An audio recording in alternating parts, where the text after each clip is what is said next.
Салттуу музыка жумалыгы жана эл аралык достук фестивали Баткен шаарында 3 күндөн бери өтүүдө. Эл аралык деңгээлдеги достук маданий иш-чаранын биринчи күнүндө манасчылык, дастанчылык жана акындык өнөрлөрүн фестивалдын катышуучулары тартуулашты. Борбор калаадан келген белгилүү чыгармачыл инсандар менен жергиликтүү өнөрпоздор жолугуп тажрыйба алмашышты.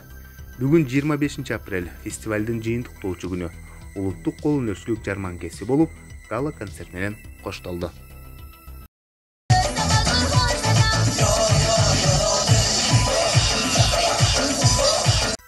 Кыргызстанга чейин жеткен индиялык штамм канчалык кооптуу?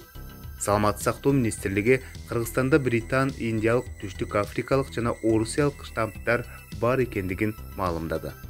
Учурда дүйнөнүн алдыңкы адистери индиялык штамм канчалык кооптуу экендигин изилдеп жатышат. Себеби Индияда коронавирус кеңири жайылып, өлүм жетим кескин көбөйүп, жергиликтүүлөр экинчи толкунду цунами деп аташууда.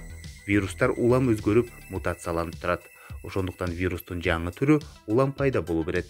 Көп учурда вирустун жаңы түрү эч кандай коркунуч түзбөйт. Жада калса вирус алсызданып калышы дагы ыктымал. Эл аралык уюмдардын колдоосу менен жергиликтүү ишкерлер Баткен облусунун Лейлек районунун арка өрөөнүнө мунайды кайра иштетүүчү чакан завод курушту. Аны курууга 1,5 миллион АКШ доллары сарпталган. Азыркы учурда сыноо тартибинде иштеп жатат.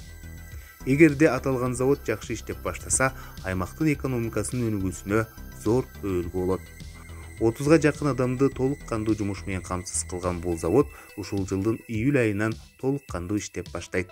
Бул заводду куруунун максаты жергиликтүү элде арзан күйүүчү май менен камсыз кылуу жана ашканын экспорттоо болуп эсептелинет.